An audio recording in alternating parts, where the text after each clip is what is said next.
Muy buenas noches. Para los que no me conocen, mi nombre es Nidia Paut Quintero. Soy la directora de este conversatorio, Centro de Pensamientos, Democracia y Libertad, que se lleva a cabo en la ciudad de Nueva York. Esta noche le damos la bienvenida a una persona muy especial, a el doctor Alejandro Ramírez. Va a ser presentado formalmente por la licenciada Sandra Zambrano. Agradezco a todos por decir presente, pero en especial a Dios por darnos la oportunidad de estar reunidos aquí esta noche. Como les decía antes, por favor, 2 minutos por pregunta. Ah, Sandra, tiene usted la palabra. Muchas gracias, señora Nidia. Muchas gracias al doctor José Alejandro Ramírez Londoño por aceptar esta invitación y a todos los que asistentes a este conversatorio. Es para mí un honor presentar al doctor José Alejandro Ramírez, abogado de la Universidad de Medellín con MBA y especialista en negociación de la Universidad de los Andes. Tiene un doctorado en Derecho Privado, Derecho de la Competencia por las universidades de Salamanca y Navarra, España. Realizó estudios de pregrado y economía en el IAFIT con formación financiera, macroeconómica y contable. Se ha desempeñado en las ramas jurídicas, ejecutiva y judicial del poder público como director de la justicia penal militar y policial en el Ministerio de Defensa Nacional y Tribunal Administrativo de Antioquia, respectivamente. Trayectoria en el sector privado en renglones de hidrocarburo, comercio, transporte, logística e infraestructura, así como en promoción de acciones contenciosas y procedimientos administrativos. Bienvenido, doctor José Alejandro Ramírez. Este espacio es suyo. Gracias. Buenas noches a todos. Para mí es un honor estar en este espacio con la doctora Nidia en el Foro de Democracia y Libertad. Quiero antes que nada saludar a la familia del senador Miguel Uribe, quien en este momento se debate y pelea por su vida. Después de 4 difíciles intervenciones médicas, los milagros de Dios lo han tenido en vida, todavía con su familia. Esperemos todos y sigamos haciendo oraciones para que se mantenga con nosotros y pueda salir, como lo dijo su señora, del hospital caminando con sus hijos.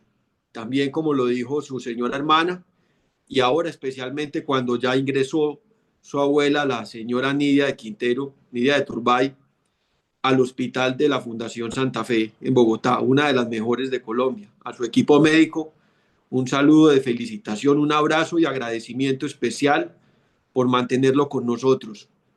Esta presentación que les voy a hacer, que hemos denominado Colombia hacia la violación de las disposiciones internacionales en materia de lucha contra el crimen organizado, voy a hacerla en 3 fases. La primera de ellas voy a caracterizar para nuestra audiencia el momento que está atravesando Colombia por el desafío del crimen organizado a nuestra sociedad, a nuestras instituciones.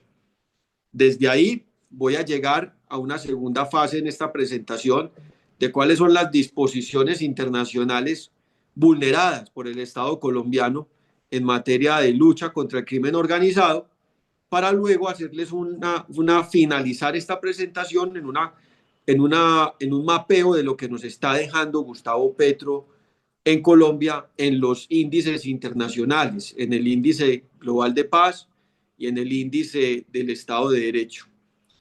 Empecemos entonces para contarle a nuestra audiencia que Colombia integrará a partir de enero del 2026 el Consejo de Seguridad de las Naciones Unidas, en el momento de mayor desafío para la seguridad que haya enfrentado Colombia en la historia reciente. ¿Y esto por qué lo digo?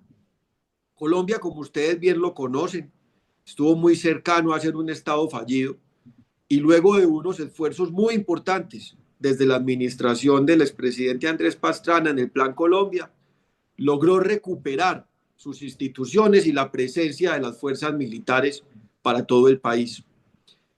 Los alcaldes pudieron volver a gestionar sus despachos desde sus circunscripciones municipales. Y Colombia empezó una época de prosperidad económica que la llevó a ser una de las naciones con mayor viabilidad para las inversiones internacionales en el Cono Sur. Pero lamentablemente toda esta historia de progreso fue truncada por un nefasto acuerdo con las FARC.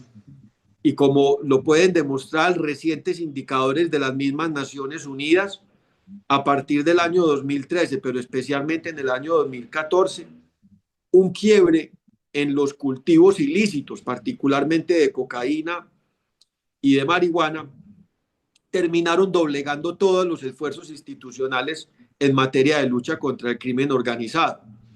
Colombia pasó de tener una potencial producción de alrededor de 360 toneladas métricas de cocaína en el año 2013, y en el año 2023 ya hay indicadores de que esta misma producción potencial supera las 2.700 toneladas métricas de clorhidrato de cocaína. Aún no tenemos cifras del 2024 y no sabemos cómo vamos a terminar en este 2025, pero por supuesto que vamos a tener un alza muy grave para el país.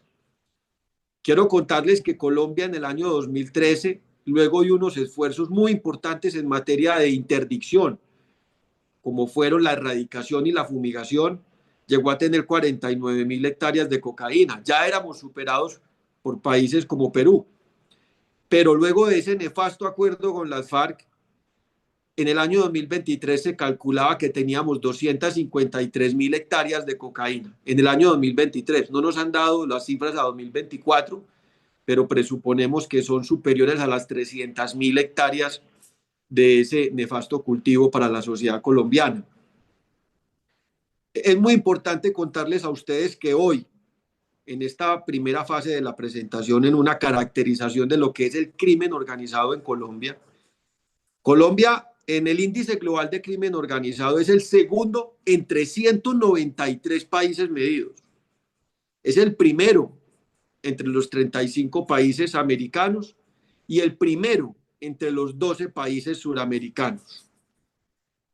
De esta manera, encontramos que el crimen organizado en Colombia, fomentado principalmente por el narcotráfico, tiene una alta incidencia en los mercados criminales. No solamente tenemos la tasa más alta de todos los países del mundo en el tráfico de cocaína, secundado por supuesto por el tráfico del cannabis y luego de la heroína, y también de una grave incidencia de las drogas sintéticas que vienen causando el mayor número de muertes para países como los Estados Unidos y Europa, sino que también estos mercados criminales tienen una importante incidencia en el delito de lavado de activos, en la explotación de menores, delito de lesa humanidad, en la minería ilegal, un campo donde se viene afectando gravemente la capa vegetal del país.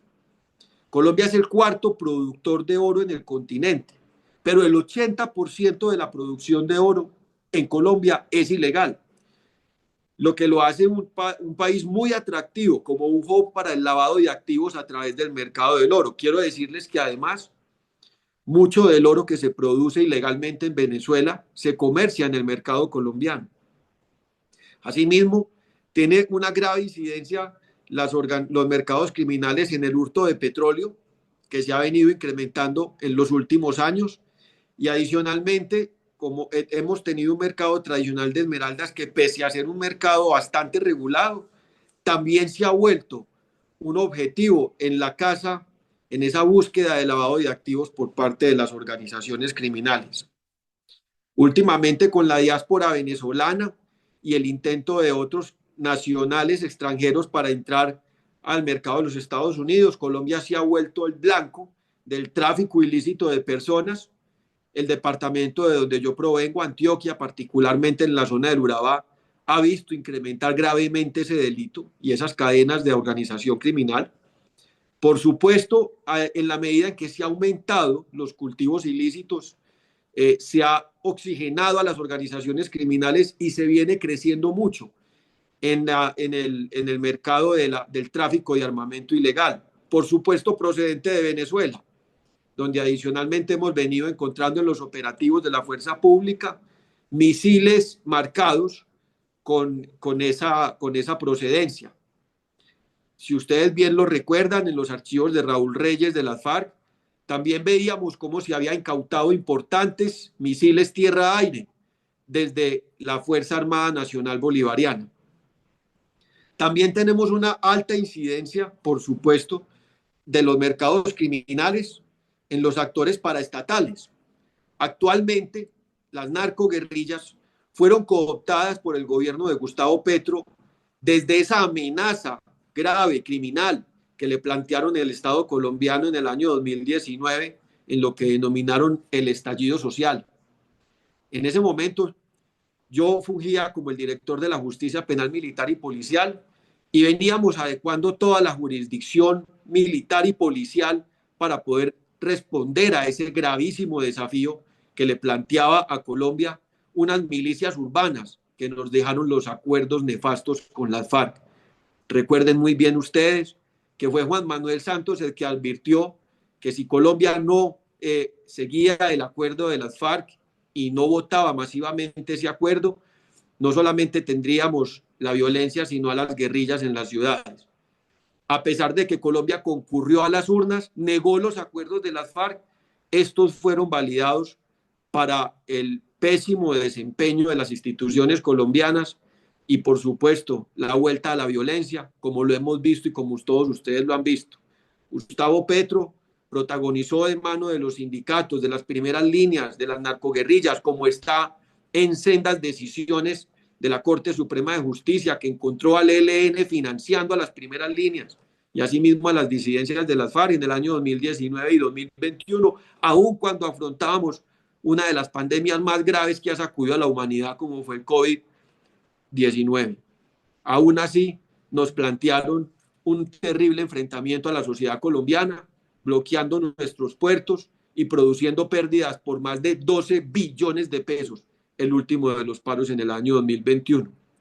De esa manera, Gustavo Petro llegó a la presidencia. Quiero contarles a ustedes que este periodo de declive de las instituciones colombianas tiene a su vez, digámoslo así, en tres periodos. Un periodo inicial con Juan Manuel Santos, donde se hicieron unos intentos por disminuir la lucha contra las organizaciones criminales. El primero de ellos, uno de los más graves atentados que se haya hecho a la Constitución colombiana, cuando quiso poner a los acuerdos con las FARC en la calidad de acuerdos especiales en el derecho internacional humanitario, en el acto legislativo 1 del 2016. La Corte Constitucional, oportunamente y por demanda del entonces senador Iván Duque Márquez, que luego fuera presidente de la República, declaró inexequible esa posibilidad que le había entregado Juan Manuel Santos a las FARC. Imagínense lo que eso conllevaría.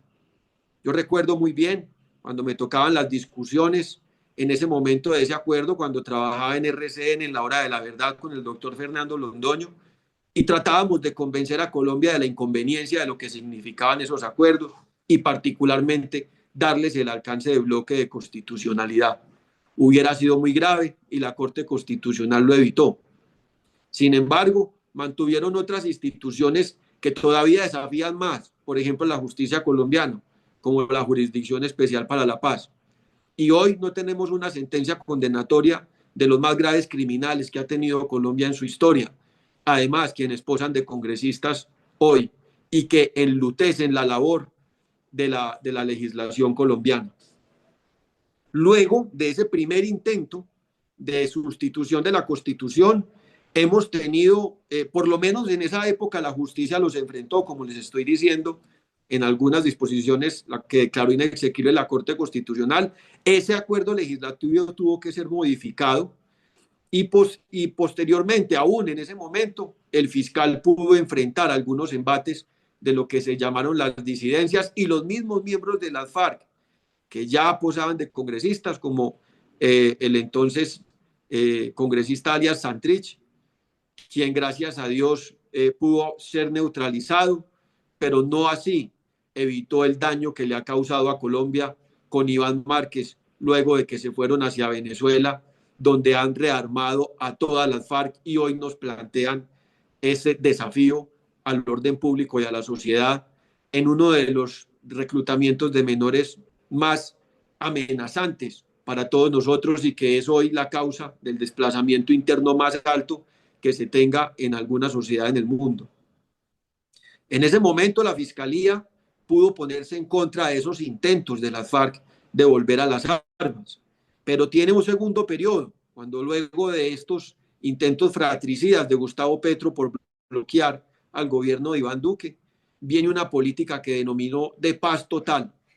Allí viene el segundo intento de sustitución de la Constitución para favorecer a las organizaciones criminales, en lo que llamó inicialmente en esa paz total, declarando un cese unilateral contra todos los narcoterroristas en Colombia a través del decreto 2657 del 31 de diciembre del 2022, un decreto tan ilegal que ni siquiera había sido consultado los protocolos para el cese de operaciones con las Fuerzas Armadas.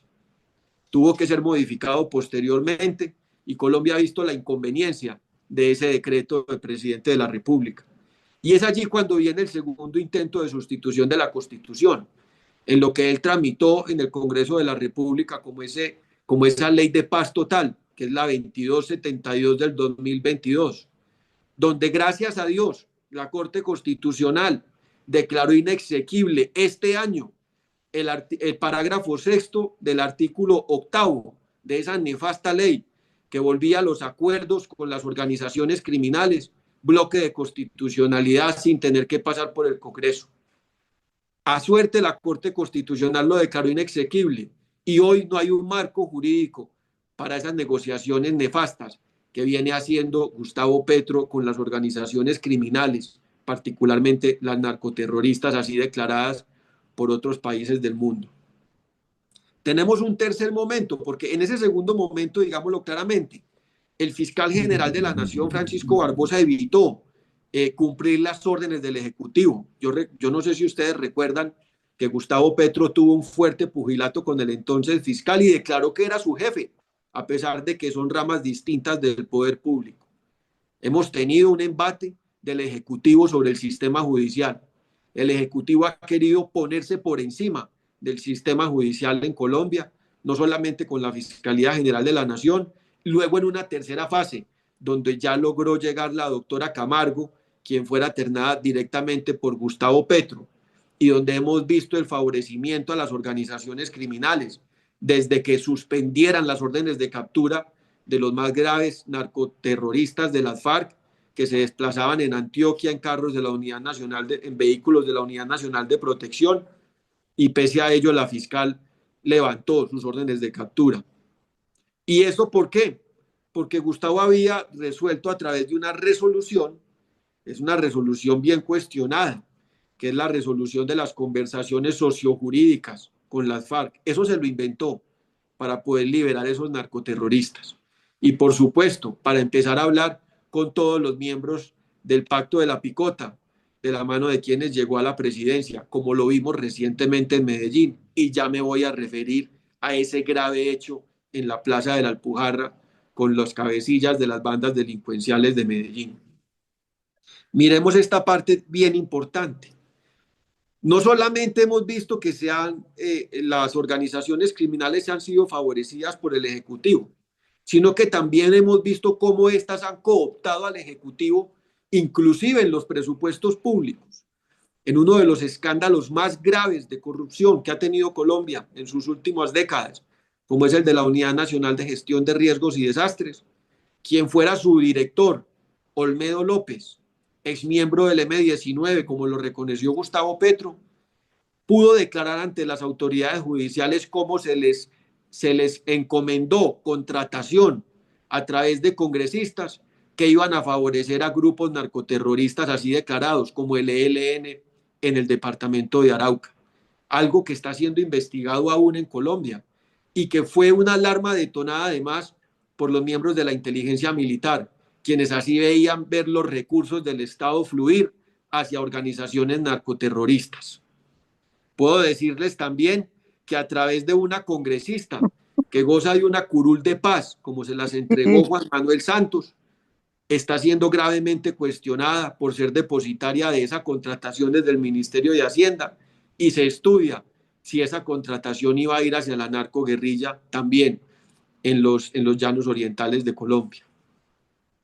Vamos para un tercer momento bien grave, y es el que hemos conocido en Colombia como la pitufo política, donde hemos visto cómo se financió irregularmente la campaña de Gustavo Petro por personas dedicadas al lavado de activos, un delito que se combate también por estas convenciones internacionales en materia de organizaciones criminales.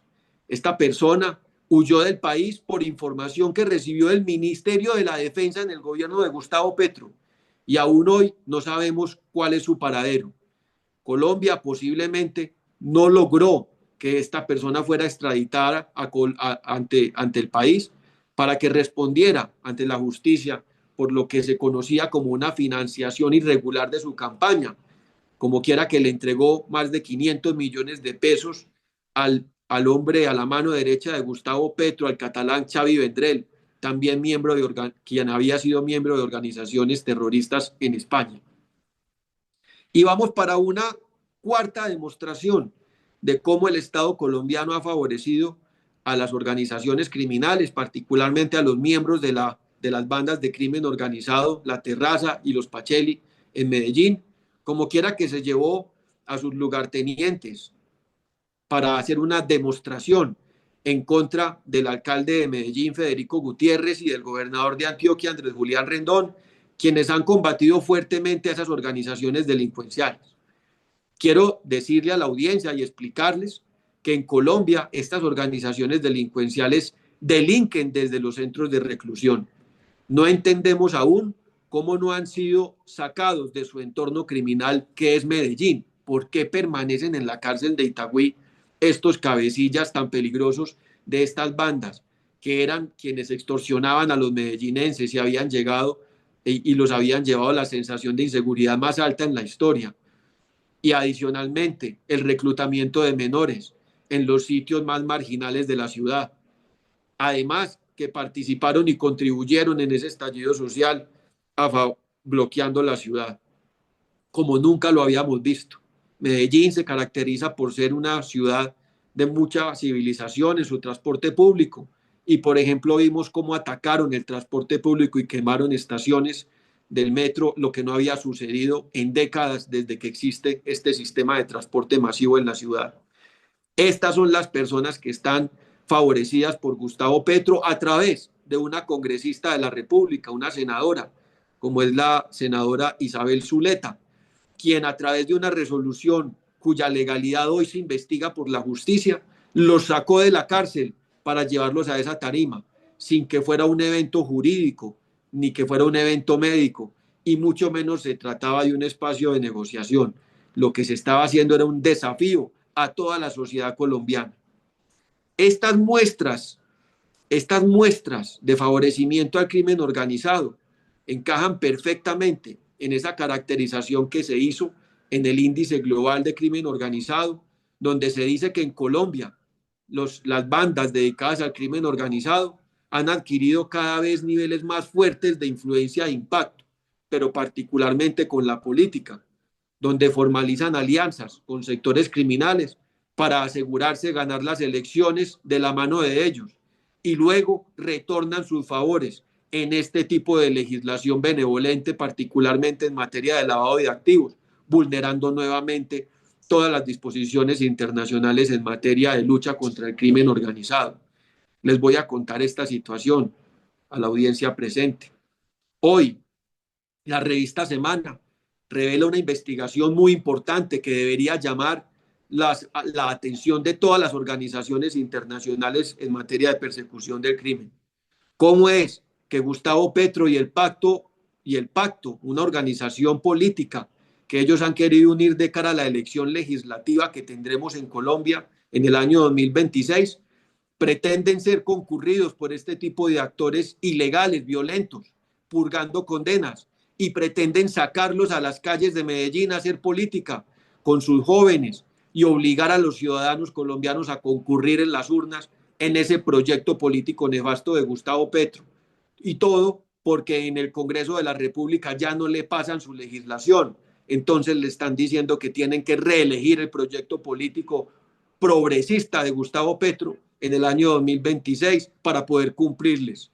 Esto es lo más grave que viene sucediendo en la política colombiana en el día de hoy, y quiero agradecerles a ustedes que le den la máxima difusión a esa investigación de la revista Semana. Así, las bandas dedicadas al crimen organizado en Medellín particularmente, pero también en Bogotá, en Barranquilla, en Cali, mantienen su poder desde las cárceles. Esta semana, en operativos de la justicia, descubrieron verdaderos call centers de extorsión, de homicidio desde las cárceles. El quien atentó contra el senador Miguel Uribe, las personas que han sido capturadas, todas tienen vínculos con la cárcel La Picota en Bogotá. Esto tiene que investigarse. Estos no son delincuentes en rehabilitación, como llama Gustavo Petro. Son reincidencias del crimen desde las cárceles colombianas que tienen que ser investigadas por todas las organizaciones internacionales con la mayor atención. Vamos a la segunda fase de esta exposición para contarles a ustedes qué disposiciones internacionales resultan vulneradas por el Estado colombiano en el periodo presidencial de... Empecemos con la primera. El Convenio Internacional para la Represión de la Financiación del Terrorismo, dada en Nueva York en el año de 1999, y que fue insertada a la legislación colombiana mediante Ley 808 del 2003, de la cual surge para Colombia la obligación de combatir al terrorismo y la financiación del mismo en sus diversas manifestaciones. En especial, la evolución legislativa posterior en sendas resoluciones del Consejo de Seguridad de las Naciones Unidas, la 1373 del 2001, la 1566 del 2004 y especialmente la 1624 del 2005, esta última que insta a los estados partes a denegar protección a toda persona respecto de la cual se disponga información fidedigna y pertinente por la que haya razones fundadas para considerar que es culpable de la conducta del terrorismo.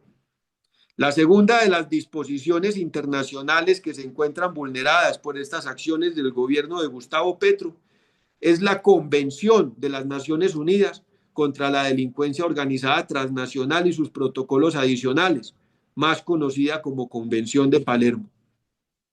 Esta convención puede demostrar claramente cómo Gustavo Petro, al sacar a esos cabecillas de bandas delincuenciales de la cárcel de Itagüí en Medellín, atentó contra el artículo 5º, penalización de la participación en un grupo delictivo organizado en los numerales 1A, 2B, pudiéndose inferir el conocimiento, la intención, la finalidad, el propósito o acuerdo de circunstancias fácticas objetivas dentro de ese favorecimiento a esos grupos de organización, de crimen organizado. Se violó igualmente los artículos 8º de penalización de la corrupción, 9º, medidas contra la corrupción, toda vez que hoy se investiga la ilegalidad de las resoluciones con las cuales fueron sustraídos de la cárcel de Itagüí para llevarlos a esa tarima. El artículo 11, numeral 4 de la Convención, donde dice que cada Estado parte velará porque sus tribunales u otras autoridades competentes tengan presente la naturaleza grave de los delitos comprendidos en la presente convención al considerar la eventualidad de culpables de tales delitos. Hoy pudimos ver cómo el nuevo ministro de Justicia quiere prometer no extraditarlos siempre y cuando colaboren dentro de esas negociaciones de paz total. Pero especialmente el presidente Gustavo Petro y su gobierno vulneraron el artículo 23 de la Convención de Palermo en cuanto a la penalización de la instrucción a la justicia en sus literales A y B. porque cada estado está en la obligación de adoptar medidas apropiadas para prestar asistencia y protección a las víctimas de los delitos comprendidos en la Convención, en particular en casos de amenaza de represalia o intimidación, como han sufrido los funcionarios judiciales al frente del Palacio de la Alpujarra en Medellín e igualmente el alcalde de Medellín, Federico Gutiérrez. Estos documentos pueden ser dirigidos al Centro de Prevención Internacional del Delito de la Oficina de las Naciones Unidas de la Fiscalización de las Drogas y Prevención del Delito, de conformidad con el artículo 33 de la Convención de Palermo. Y esto quiero decirles una cosa, los recientes eventos de la intervención de los Estados Unidos en el conflicto del Medio Oriente entre Irán e Israel pueden demostrarnos que la paz también puede llegar a través de la fuerza. Miren el panorama que les hemos mostrado y miren cómo Colombia cambió la tendencia a partir del año 2014, cuando decidió sacrificar la justicia en una supuesta paz que nunca llegó. Colombia tiene que reposicionarse dentro del eje de Colombia, Ecuador, Venezuela y Brasil. Nosotros hemos visto, y así apuntan todos los estudios internacionales, en que hay una elevada consumo de drogas en Brasil, que afecta bastante esos mercados y por supuesto los hace más atractivos en Colombia. Pero también hemos visto cómo países como el Ecuador han logrado vencer la delincuencia y se proponen fortalecer su aparato de interdicción judicial, mejorándolo mucho con las extradiciones y con sus fuerzas militares, especializándolas cada vez más. A eso debe seguirle apuntando Colombia y no al declinar contra la lucha contra el narcoterrorismo, como ha sucedido en el gobierno de Gustavo Petro, dándole esas ventajas a través de esos ceses operativos a las organizaciones criminales. Miren ustedes, en esta última fase de esta presentación, y espero no prolongarme más para escuchar sus comentarios, Gustavo Petro nos deja en el índice global de paz del año 2025, que midió 163 países, como el país número 140, justo después de Venezuela. Imagínense ustedes, hay menos paz en Colombia que en Venezuela y justo por encima de Haití, que era el país que supuestamente estaba protegiendo la Cancillería en la reciente reunión de la Organización de Estados Americanos, donde resultó elegida una importante activista de derechos humanos de Cuba, designación que felicitamos desde este espacio. Colombia es el país menos pacífico de Sudamérica por quinto año consecutivo. Esto es, que no es exclusivo del gobierno de Gustavo Petro. Así venía deteriorándose el ambiente desde el gobierno de Santos y no se pudo detener esa tendencia en el gobierno de Duque por algunas sentencias que evitaron la fumigación de los cultivos ilícitos y luchar fuertemente contra esas primeras líneas que se alzaban contra la fuerza pública en las diferentes ciudades de Colombia. Colombia es el país de más alta tasa de homicidios del continente, con el más alto número de refugiados y de más alto desplazamiento interno. La tasa de muertos por el conflicto interno, oigan bien, creció en un 200% del año 2023 a 2024.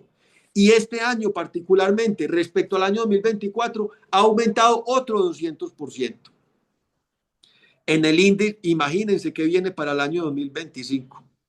En el índice global de paz del Estado de Derecho, perdón, en su último conteo en el año 2024, porque este sale cada octubre, Colombia está como el país 91 entre 142, posición por debajo de Brasil y por encima del Ecuador en 4 posiciones. Espero con esto no extenderme más y estar presto a sus comentarios en esta exposición.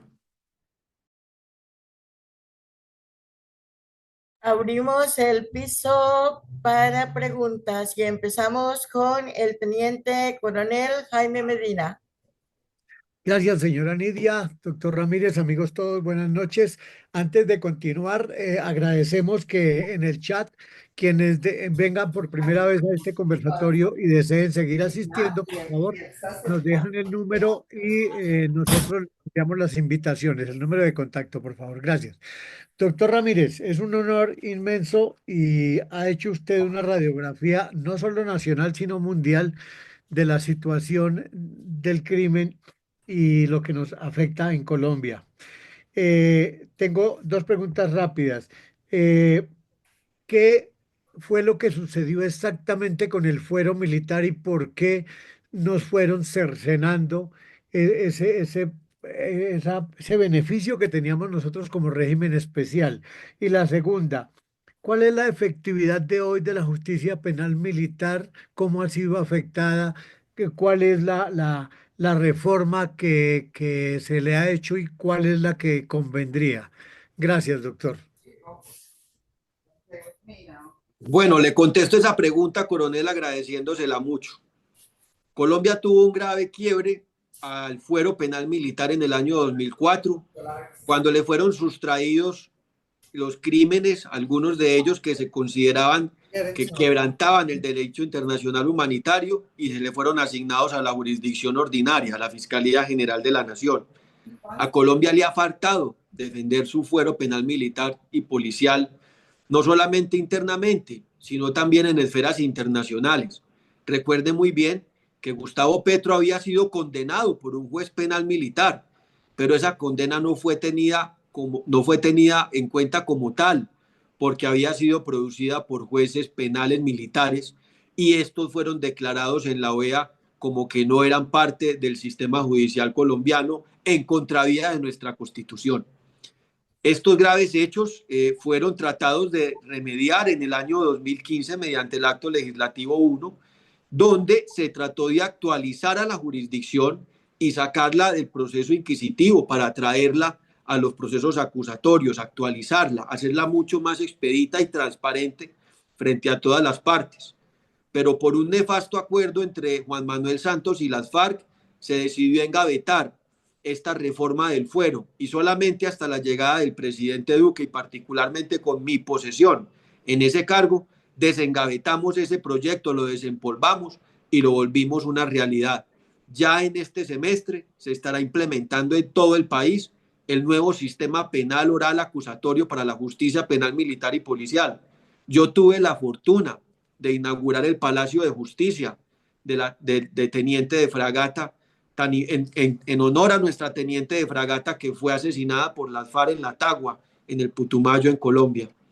Y hoy estamos esperando la recuperación de la confianza en la actividad y la eficiencia de nuestra fuerza pública, tanto en nuestras fuerzas militares y de policía, donde concurren jueces de toda la naturaleza, por supuesto activos, por supuesto en retiro, miembros de la policía, pero también civiles. Me preocupa mucho que en este mandato de Gustavo Petro se haya incrementado la naturaleza civil de los jueces por su desconocimiento en los entornos operacionales y derecho internacional humanitario. Puede estar respondiendo a favores políticos y no necesariamente a la probidad de los jueces, que es lo que veníamos fortaleciendo en el gobierno de Iván Duque cuando actualizamos la jurisdicción. Yo fui la persona encargada de que ese decreto saliera adelante y fue uno de los decretos tipos en la reforma de instituciones de la nación, inclusive por encima de las 5 entidades que estaban por delante de nosotros. Nosotros sacamos adelante la actualización de la justicia penal militar y policial, pero puede estar siendo instrumentalizada en el gobierno de Gustavo Petro para debilitar la acción de nuestras fuerzas militares y de policía. Llamamos la atención a que hay que fortalecer el fuero para darle confianza a los operativos de la fuerza pública, pero sobre todo confianza al colectivo social de que se puede recuperar el orden público dentro del margen del derecho internacional humanitario y el derecho internacional de los derechos humanos. Gracias, doctor. Se me ocurren dos preguntas más, abusando del auditorio. Qué pena con usted. ¿Hay algún escrito que nos muestre todo este proceso que usted acaba de resumir tan brillantemente? Estoy haciendo un libro que se llama Los militares y la política como factor de poder y necesito estudiar este tema para centralizarlo en un buen capítulo, doctor. Si me puede ayudar al respecto, le agradezco. Y por otro lado, su prestigio en la justicia penal militar me impresionó. Confieso que lo conocía muy poco. En estos días lo estuve estudiando a sabiendas de la invitación de la señora Nidia a usted y me dejó impresionado el hecho de que siendo tan efectivo, más que eficiente, usted lo sacaron? Pregunta del millón. Usted decide si la responde. ¿Por qué nos lo sacaron de la justicia penal militar, por favor? Bueno, coronel, yo creo que agradezco mucho sus palabras y el estudio que usted hizo sobre la jurisdicción. Hoy todavía no hay un libro que acredite lo que ha pasado con ella. De hecho, yo podría pensar que Gustavo Petro sigue tratando de subvertirla y el último de sus intentos fue con el señor José Reyes, mano derecha de Iván Velázquez, ese nefasto ministro de Defensa que tuvimos en Colombia, hoy gozando de inmunidad diplomática en Roma, quien además propusiera una comisión internacional parecida a la luz y semejanza de la CICIG en Guatemala, esto es, llenarla de corrupción. Eso no es lo que debemos hacer con nuestra jurisdicción. Habíamos hecho pasos muy importantes para la jurisdicción. Yo, por ejemplo, logré ganarme una LOA de tecnología con el Departamento de Estado de los Estados Unidos, donde íbamos a tener los servidores con la tecnología y las licencias más actualizadas que tuviera jurisdicción alguna en Colombia, por encima de la ordinaria. Y esta LOA no fue ejecutada para la gravedad de la jurisdicción, por supuesto. Era la única vez que los Estados Unidos habían estado dispuestos a prestarnos las licencias, que por supuesto si saliéramos al mercado a conseguirlas tendrían un valor multimillonario. Tristemente se perdieron y hay muchos esfuerzos que tendremos que tratar de volver a sacar adelante en un nuevo gobierno cuando obtengamos el regreso para la democracia, como estoy seguro que todos los que están aquí vamos a colaborar con ello. La segunda pregunta que dices en materia de mi corta estancia en la jurisdicción, pues se debe a que Juan Manuel Santos había tratado de vulnerar la jurisdicción y le había dado de pronto, pienso yo en mi caracterización, una sujeción injusta de la jurisdicción al mando militar para tratar de ocultar algunos fenómenos delictivos que afectaban bastante la confianza ciudadana. Hablo de peculados, hablo de algunas lesiones. Y esto, por supuesto, en algunos despachos no se llevaban bien y esto las fuerzas militares lo veían algunos miembros de ellas, no todos, tengo que decirlo, porque yo tuve mucho apoyo de las fuerzas militares y de policía, lo veían como una amenaza. A pesar de que quisimos tomar decisiones y modificar la cúpula para sacar una línea de generales que habían obstruido bastante la jurisdicción y manchado el honor militar, no lo pudimos lograr. Y definitivamente, pues yo decidí presentar mi renuncia, a pesar de que ya no fue aceptada en 2 oportunidades, y al final todo terminó con una inmerecida insubsistencia que más le hizo daño al gobierno que a mi trayectoria profesional. Gracias, doctor. Gracias, señora Nidia. César Rojas. Buenas tardes, panel. Señora Nidia, doctor Ramírez. Una pregunta y un comentario.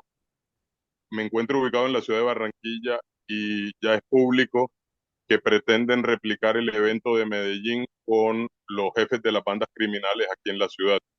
Así que esto es una política que piensan implementar a nivel nacional de cara a elecciones 2026. Mi pregunta es, doctor Ramírez, ¿debemos seguir supeditando a nuestros militares a la Corte Penal Internacional? Países como Estados Unidos o Israel no lo hacen, dándole una protección a nuestros uniformados ante estamentos internacionales que sabemos que ideológicamente tienen un sesgo. Muchísimas gracias. Muy buena pregunta y voy a tratar de ser muy concreto. Lo primero es que Gustavo Petro está apelando a un, digámoslo así, a un libreto chavista para tratar de volver a la política de los colectivos, de la intimidación, para evitar que los colombianos nos manifestemos libremente en las urnas. Ya lo habíamos visto en las elecciones cuando él llegó a la presidencia, particularmente en el Congreso. Yo recuerdo que en esa época yo militaba en el Centro Democrático y vi caer asesinados a varios militantes de la organización política. Por supuesto, estas elecciones van a tener el riesgo de tener estas amenazas, como ya se han querido concretar sobre la vida de importantes miembros de la oposición, como de Miguel Uribe. Esa es la amenaza de Gustavo Petro y eso lo quieren replicar también en Barranquilla, como bien lo mencionas. Y en la segunda pregunta, yo sí creo que Colombia tiene que hacer una defensa de su fuero penal militar, el más antiguo del continente. Es que el fuero penal militar en Colombia primero fue el fuero penal militar que la misma justicia ordinaria.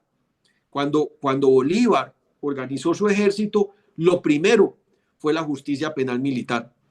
Colombia tiene que hacer una defensa de su fuero, esa es una deuda muy grande que tiene con su fuerza pública y yo espero que esta defensa sea retomada en entornos regionales de justicia como la Corte Interamericana de Derechos Humanos, pero también, por supuesto, en organizaciones universales como las Naciones Unidas. Muchas gracias, doctor Ramírez. Que tenga una buena noche. Doctor, mi pregunta viene siendo tres preguntas siguientes.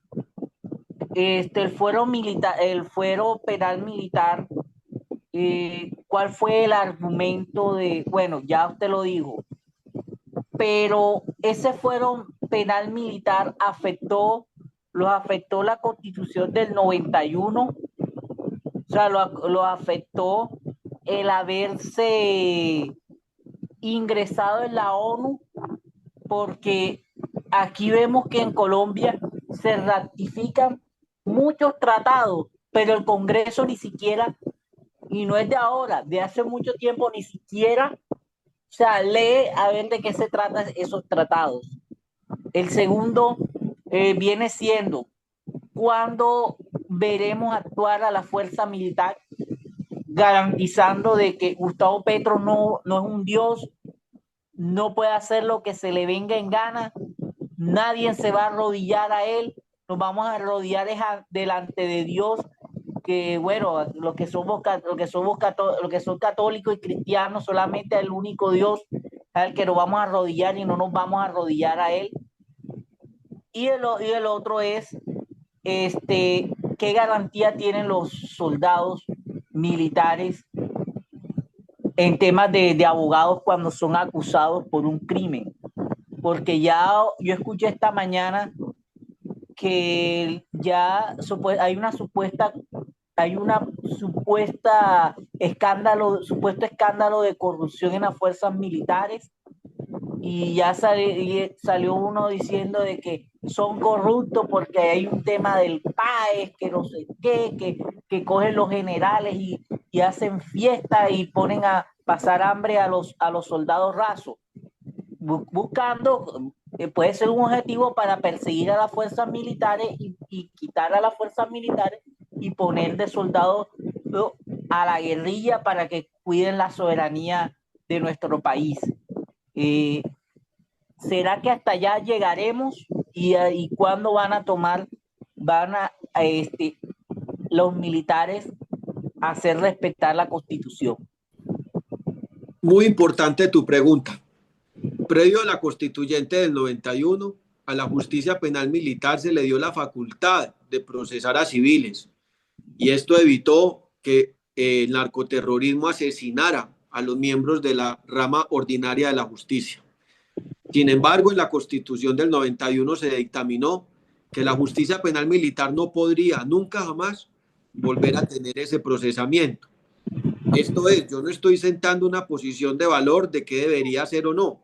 Lo que sí es menester recordar aquí es que la justicia penal militar contribuyó a la labor de la justicia en una de las épocas del sometimiento más grave y de la lucha más fuerte contra las organizaciones narcoterroristas, como lo fue la lucha contra el cartel de Medellín o el cartel de Cali en los años 80 y los años 90.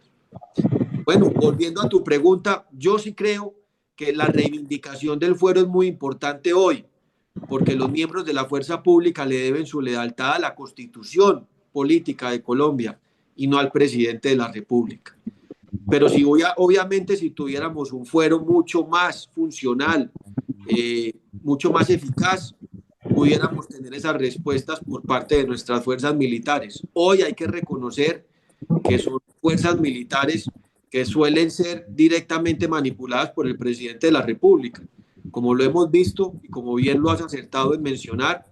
Cuando el presidente de la República llegó, lo primero que hizo fue sacar a 52 altos generales de nuestras fuerzas militares y también alrededor de 20 de nuestra Policía Nacional. Por supuesto, evitando que estas personas más expertas, en quienes más se había invertido capital humano y por su experiencia en las diferentes operaciones en Colombia, se perdiera esa experiencia para el ataque frontal de nuestras fuerzas militares y de policía al fenómeno del narcoterrorismo y el crimen organizado. Y hoy estamos pagando las consecuencias de esa pésima decisión. Gracias a Dios, no se han consolidado otros proyectos, como retirar a la Policía Nacional del Ministerio de Defensa, pero sí se han logrado otras graves decisiones, como acabar las operaciones conjuntas, afectar nuestra inteligencia, nuestra capacidad de movilidad aérea, que es lo que nos había dado la victoria sobre el crimen organizado y las organizaciones narcoterroristas. Esperemos que el próximo gobierno, recuperando la democracia y manteniéndola para nuestros hijos y nietos, pueda sacar adelante a nuestras fuerzas militares y de policía con todas sus capacidades, como lo veníamos haciendo antes de estos nefastos gobiernos que, proclives a la paz, terminaron fue sacrificando a nuestras fuerzas militares y de policía, quienes más han sido victimizados por el terrible actuar del narcoterrorismo en Colombia. Señor Renzo. Buenas noches, doña Nidia. Buenas noches, doctor Alejandro. Gracias por esa excelente exposición y queda uno prácticamente muy preocupado por el panorama que estamos viviendo todos los colombianos y quizás muchas personas no conocemos en detalle desde el punto de vista jurídico toda esa excelente exposición, porque a veces uno es como descuidado y con su formación en jurisprudencia, con su agrediendo a los soldados, ¿qué puede pasarle al ejército colombiano? ¿Qué puede pasarle a este gobierno? Entonces, me gustaría saber si también, y por último, ¿qué pasa con estas personas? ¿Qué pasa con los soldados? ¿Por qué se ha permitido que se golpee y se maltrate tanto a un soldado si la misión es protegernos a todos? Y lo otro es que si existe algún grupo de abogados especializados que demanden o coloquen denuncias penales similares como lo hicieron las personas que violaron los diferentes derechos humanos en la Segunda Guerra Mundial, para que el presidente en su término de abuso y de violación de diferentes tipos de la Constitución de Colombia sea juzgado por la Corte Penal Internacional. Me excusa que me haya extendido, pero tengo el corazón muy arrugado porque usted nos ha hoy dado una excelente ilustración y uno mirando el panorama que se nos viene a todos los colombianos no está nada claro y no vemos nosotros un líder que realmente defienda lo que estamos perdiendo, y les recuerdo a todos que la libertad que tenemos de hoy es el sacrificio de nuestros antepasados. Gracias, doña Nidia, gracias, doctor Alejandro, por esta excelente intervención suya. Muchas gracias. Apreciado Renzo, mi general, yo quiero agradecer a todos los miembros retirados de las fuerzas militares y de policía que hacen presencia en este conversatorio, porque ustedes son las personas más experimentadas y quienes les ha tocado ver lo que son los efectos que produce ese conflicto, esa guerra del narcoterrorismo y del crimen organizado en nuestra sociedad. Nosotros apenas somos aprendices y estudiamos un fenómeno, por supuesto, muchos de nosotros hemos sido víctimas también.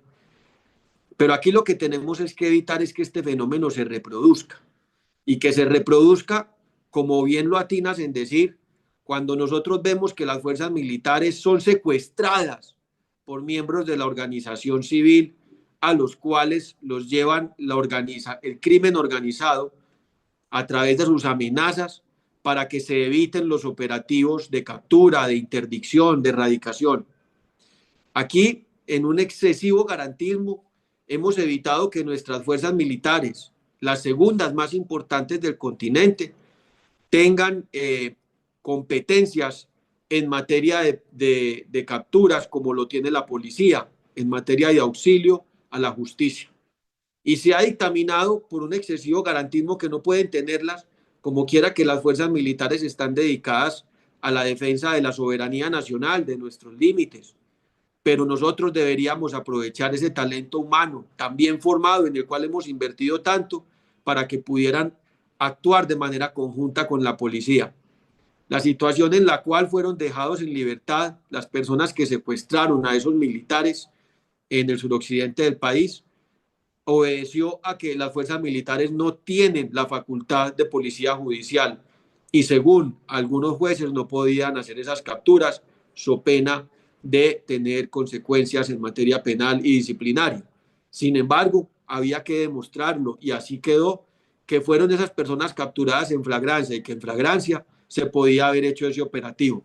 La verdad, muchas de las situaciones de impunidad de nuestro sistema obedecen, como bien ha sido caracterizado en los diferentes índices globales, a la falta de efectividad y acción de nuestro sistema penal y criminal. Yo creería que tiene que ser fortalecido en valores democráticos, pero también aprovechando las ventajas que tiene nuestra fuerza pública para que no queden sometidas al actuar de las organizaciones criminales ni del narcoterrorismo. Nosotros podemos traer mecanismos jurídicos, como se ha demostrado en otros países y en otras latitudes del mundo, donde se pueda fortalecer su actuar, pero adicionalmente mejorar la eficacia del sistema penal colombiano para evitar la impunidad. No puede seguirse reproduciendo esos actos, pero hay que decir que este gobierno es culpable, como quiera que ha empoderado a esas comunidades para que puedan actuar de esa forma. Es más, si usted lo mira en el fenómeno político, precisamente Gustavo Petro se consolidó en las elecciones de la mano de la intimidación de esos grupos narcoterroristas, precisamente en esas zonas donde suceden esos secuestros a nuestra fuerza pública. Tengo una pequeña inquietud, era con respecto si hay algún equipo de abogados colocando denuncias en la Corte Penal Internacional contra las diferentes violaciones que ha hecho el presidente Gustavo Petro. Y la otra es qué ocurriría si los soldados llegan a hacer uso de las armas cuando se sienten agredidos, como hemos visto en diferentes sectores en Colombia. Gracias. Bueno, Renzo, las fuerzas militares pueden actuar para evitar ese tipo de situaciones, pero no lo hacen porque si lo hacen serán reprendidas directamente por el mando que obedece a su comandante en jefe, que es Gustavo Petro. Y eso ha sido nefasto para nuestras fuerzas militares, porque el primero que ha afectado a la confianza de las fuerzas militares y de policía ha sido el mismo presidente.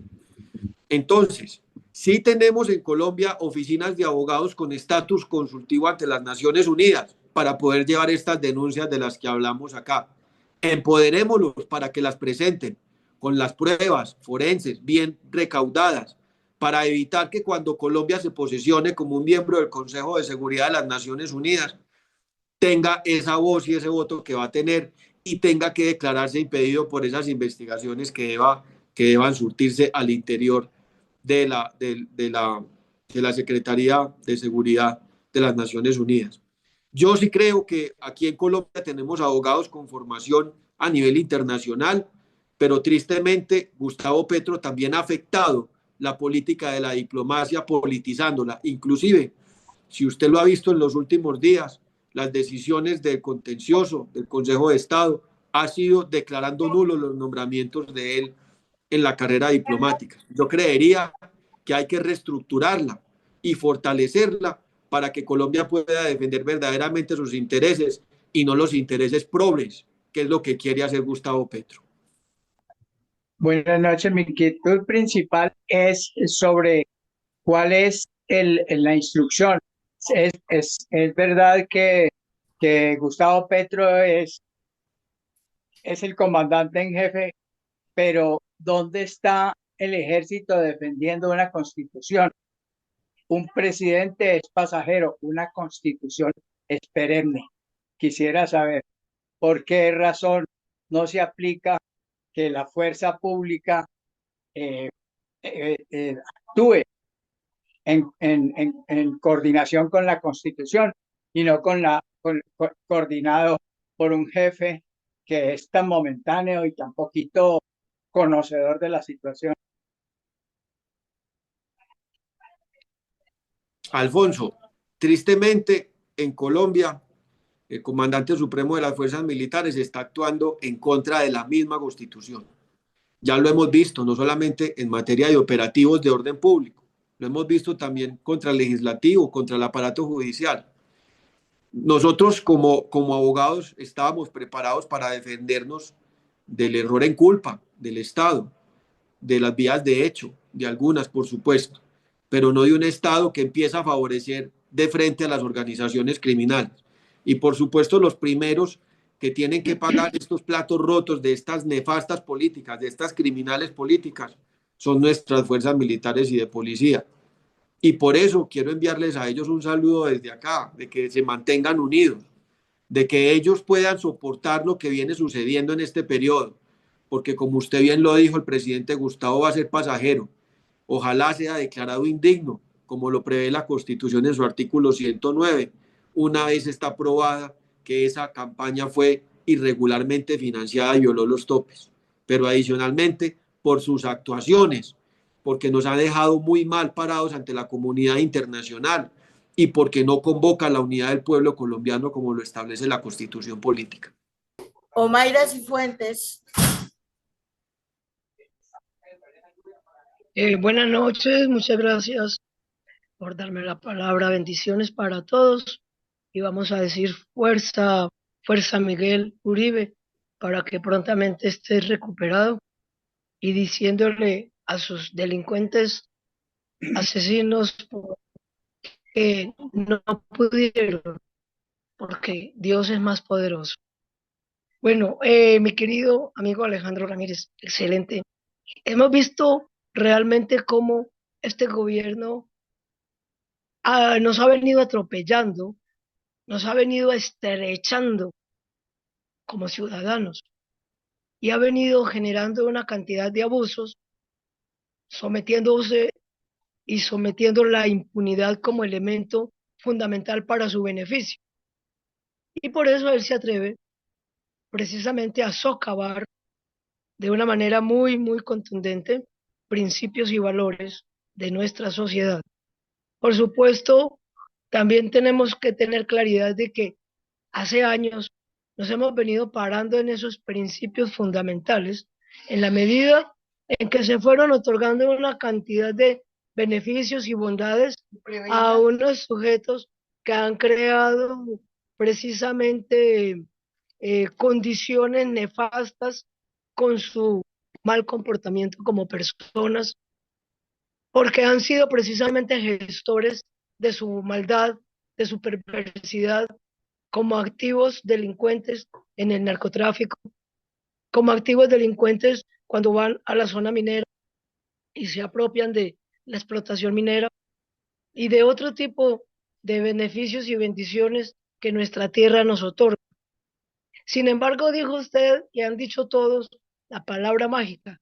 El comandante jefe es precisamente el sujeto que no merece el respeto, que es un indigno absoluto de ocupar el solio presidencial y que por efecto de tal condición, de acuerdo a ser el comandante en jefe, sí quiero preguntar si el fuero militar tiene esa condición de sancionar a los militares que incumplen con el marco legal y abusan de su condición militar, porque los militares no hacen un alto en el camino y teniendo en cuenta que el jefe, cabeza del fuero militar, el comandante en jefe, ha burlado totalmente la Constitución y las leyes, ya que el 109, por efecto de la arbitrariedad, la impunidad, el miedo, la corrupción,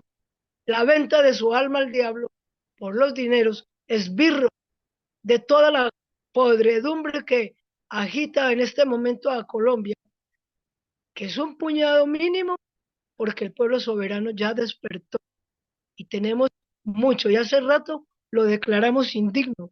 No necesitamos una constituyente, no necesitamos una consulta popular. Ya le dijimos fuera Petro, y se lo dijo el país, a coro, a voces, y sin necesitar que salgamos a votar. Para eso no necesitamos que el Consejo Nacional Electoral pague. Salimos con nuestro voto en la mano, diciendo fuera Petro y votando de una manera masiva.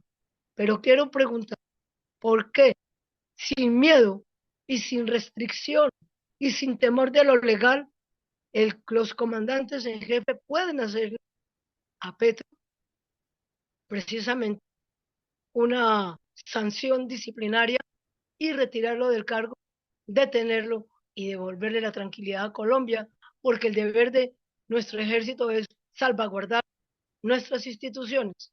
Y el comandante jefe ha violado todo.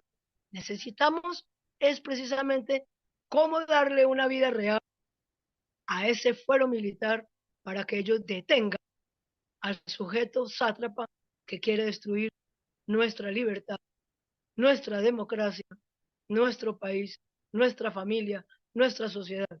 Y por eso todos aquí, los que estamos reunidos hoy y los que no están, decimos viva la libertad, la democracia, la patria, la familia, viva el fuero militar, si lo ejercemos contundentemente contra el indigno. Muchas gracias.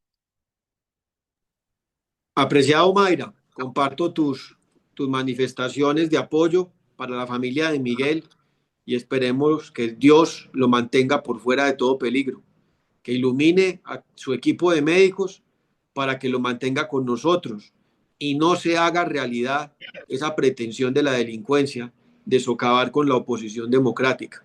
Vamos a seguir adelante y desde acá también le damos un mensaje de fortaleza a nuestras fuerzas militares para que se mantengan vigentes con nuestra Constitución, con el fuero, que sean respetuosos de ese fuero. Por supuesto, el presidente no es digno de ser el comandante de nuestra fuerza militar. Como usted lo vio en Medellín, mientras estaba en la tarima con unos cabecillas de bandas que siguen delinquiendo desde la cárcel, nuestros soldados estaban secuestrados y él estaba exigiendo el saludo de los mandos militares en Medellín. Entonces lo que nosotros vemos es que definitivamente las fuerzas militares no tienen ningún respeto por Gustavo Petro y no podrá cumplir con ese libreto chavista porque a diferencia de Venezuela, donde Chávez procedía de las fuerzas militares, pues acá Gustavo Petro procede es del bando del M-19, que era el que los victimizaba, nada más y nada menos los culpables del holocausto al Palacio de Justicia. Entonces, nosotros vemos que este es un presidente indigno. Además, acosado por escándalos de corrupción que quiere tapar con propuestas que no tienen ningún asidero en nuestra Constitución, como esa presunta Asamblea Popular Constituyente, todo para ocultar la corrupción de su gobierno.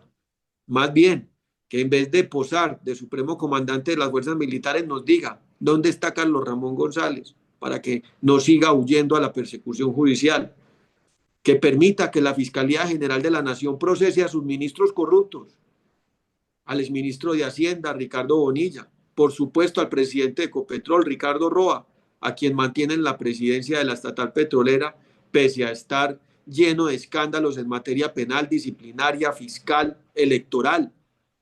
Y pidamos la actuación eficiente, eso sí, del Consejo Nacional Electoral, como lo dijera el día jueves, que iban a seguir en esa resolución de cargos contra los miembros de la campaña de Gustavo Petro que violaron el régimen electoral. Ojalá esa resolución de cargos llegue pronto y ratifique la indignidad del presidente de la República. Sin embargo, hay que reconocer que él tiene un fuero y que solamente lo puede procesar la Comisión de Absoluciones del Congreso.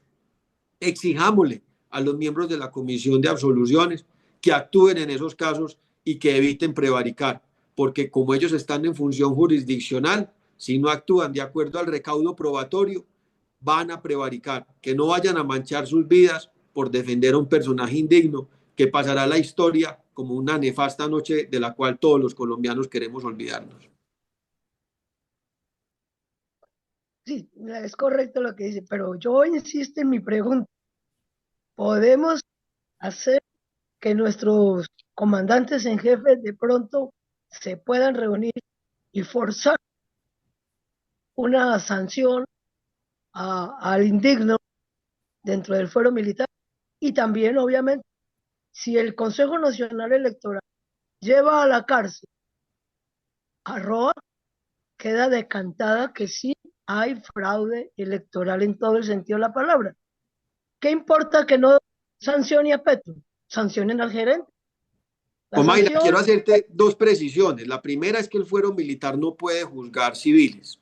No lo puede hacer por la Constitución del 91, a pesar de que el presidente Gustavo Petro ostente la comandancia suprema de nuestras fuerzas militares, es un civil, ¿cierto? Como lo fui yo también al frente de la jurisdicción penal militar. Entonces no podría hacerlo. Y lo segundo que debo decirte es que la Comisión Nacional, el Consejo Nacional Electoral no tiene competencia penal sobre ROA. Ellos levantarán una resolución de cargos que es administrativa, de naturaleza administrativa, y compulsarán ante la Fiscalía General de la Nación para que investiguen en lo penal al señor Ricardo Roa y también en lo disciplinario ante el Ministerio Público. Entonces esas son las naturalezas y las competencias para que las tengas claras. oh, Yo creo que Gustavo Petro avanza en el camino de Pedro Castillo en el Perú, pero será el legislativo el que tenga la competencia dado el fuero del presidente. muchas gracias, muchas gracias. Coronel Homero. Buenas noches para todos. El Señor de los Ejércitos los bendiga. Mucho gusto, doctor Ramírez. Es un honor tenerlo a usted por acá, por estos lados, en este importante foro de pensamiento. Como usted muy bien lo dijo Simón Bolívar, el ejército fue primero que la república. Y usted muy bien lo ha dicho, fue primero la justicia penal militar que la justicia civil. La justicia penal militar era efectiva. El presidente Turbay entregó a todos los cabecillas en la cárcel. Vino el Consejo de Guerra del siglo. Pero cuando, de acuerdo a la Constitución del 86, se levantaba la situación de orden público, pues pasaba a la ordinaria. Pero la parte dirigente del país no entendió muy bien esto de la guerra prolongada y la combinación de las formas de lucha, pero ellos sí lo entendieron y por eso es que posteriormente en la Constitución del 91 bloquean que la justicia penal militar los pueda perseguir como en otros países y por eso dicen no podrán juzgar civiles y se viene toda esa andanada contra la justicia penal militar. Yo personalmente como oficial del ejército recibí toda la instrucción de la justicia penal militar. Fuimos secretarios, vocales, defensores, fiscales y jueces de instancia. Y jamás en nuestra época recibimos ninguna presión de ningún mando para alejarse de lo que era el derecho. Y teníamos los vocales, el juzgado el juzgado de conciencia, como todos los ejércitos del mundo. Ahora, Colombia hicieron un sistema penal acusatorio pero es híbrido porque allá no hay juzgado de conciencia, como lo existe acá en los Estados Unidos y en todos los ejércitos. Ahora, ¿qué sucede? Que la justicia penal militar podía tener fallas. Y desde el gobierno que usted muy bien mencionó, de ese gobierno que se vino en 180 grados, que acabó con la inteligencia, acabó con el DAS, donde están todos los archivos de la visita de los guerrilleros del Chico allá a este señor empezaron a perseguirla igual que a la inteligencia. Ahora, un ejército sin fuero no puede pelear. Eso afecta totalmente la voluntad de lucha y la fe en la causa. Es muy triste ver cómo matan a nuestros policías estando armados porque sienten temor a usar las armas de la República. Cuando era presidente del Turbay, ministro de Defensa, mi general Luis Carlos Camacho Leiva, estaban atacando a nuestros policías con ácido. Y entonces mi general Luis Carlos Camacho Leiva dijo, se ordena a las fuerzas militares y a la policía, esto es un acto de guerra, utilizar el servicio de guarnición para empleo de las armas y se acabaron los atentados. Pero es muy triste ver cómo secuestran soldados, eso es una total vergüenza. Esto, mientras no cambie el sistema y como estoy en la no aplica en la Constitución, no tiene, no tiene arreglo. Pero como decía Miguel, Colombia tiene futuro y tienen que unirse. A exigir que esa comisión de acusaciones, de absoluciones funcione, que se aplique la Constitución y que quienes tienen la responsabilidad se unan. El ejemplo lo tenemos en María Corina, El ejemplo lo tenemos en el Perú para que no se nos pierda el país. Ahora, la justicia penal militar podía tener fallas, tenía como cualquier cosa, y no es exento de la corrupción, pero es que la ordinaria es peor. Mire, es una vergüenza ver lo que está sucediendo con el juicio contra el presidente Uribe. Toda la evidencia presentada, toda la evidencia presentada, y sin embargo que una fiscal pida una condena. Esto no tiene pie ni cabeza. Una de las primeras cosas que tienen que tratar de recuperar es la justicia, porque sin eso no vamos a tener nunca paz. Y lo otro, un ejército sin fuero no pelea. Un ejército sin fuero, una policía sin fuero, en cualquier parte del mundo, prefiere mirar para otro lado para evitarse problemas. Y usted bien debe recordarse lo que en algunas épocas llamábamos el síndrome de la Procuraduría y de la Fiscalía, que la gente prefería no hacer nada porque no le pasaba nada a cumplir con su deber porque iba a tener un problema. Entonces, ese papel eso que usted está haciendo es supremamente importante, doctor, pero creo que tenemos que mirar a ver qué más podemos hacer para que no nos quedemos sin país. Muchas gracias, doctor. Bueno, mi coronel Rodríguez, lo primero, manifestarle todo el afecto y el aprecio por sus palabras. La historia es como usted la cuenta y esa venganza contra la familia Turbay se la pueden estar cobrando hoy a Miguel. Nosotros creemos que pueden estar tomando, una de las hipótesis es que pueden estar tomando represalias por el estatuto de seguridad del expresidente Turbay. Mire usted que la familia Turbay ha sido victimizada, no solamente Diana Turbay, la mamá de Miguel, sino también sus tíos. Sería muy grave que esto se consolidara sobre Miguel y hacemos oraciones y invoquemos al Sagrado Corazón de Jesús que pueda salvarle su vida, que permanezca con nosotros y que pueda tener su hijo a su padre. Entonces, vamos al tema de la justicia penal militar, como bien lo mencionas. Por supuesto, la constituyente del 91 acabó con esa posibilidad por los resultados efectivos que había tenido la jurisdicción sobre los miembros del M-19, quienes fueron parte de la constituyente. Pero hoy tenemos un fuero que se tiene que actualizar, un fuero donde hay muchas luchas por dar. Por ejemplo, quiero decirles a ustedes que por jurisprudencia de la Corte Constitucional, a los miembros aforados de la justicia penal militar y policial no les cabe el principio de oportunidad. Imagínense ustedes, una inequidad como esa. Entonces, como bien aciertas en decirlo, el padre de la oralidad es la justicia penal militar. Son los que más sabían de aplicación de la oralidad en la justicia. Y el fuero penal militar debe recuperar esa posibilidad en este semestre que termine de implementar su cuarta fase y debe recuperarla. A eso apunta ese cambio. El problema grave de esto es que el presidente de la República tiene un mando importante sobre la jurisdicción a través de la unidad administrativa de la justicia penal militar, porque ya la nombra directamente, el director lo nombra el presidente de la República, y por supuesto no escapará al influjo nefasto de Gustavo Petro. He visto en la jurisdicción esfuerzos importantes por mantener su independencia en la Fiscalía de la Justicia Penal Militar y Policial, pero se necesita dotarla de instrumentos forenses para poder sacar adelante las investigaciones rápidamente y no depender de la justicia ordinaria ni de los miembros de la SIJIN en esas investigaciones, sino que tenga su propia policía judicial, ¿cierto? Entonces, hay que seguir en los esfuerzos con el fuero para que, como bien aciertas en decirlo, sea el aliciente para operaciones militares y policiales transparentes y con confianza por parte de nuestros militares y policías. Ellos se merecen toda la confianza de la sociedad.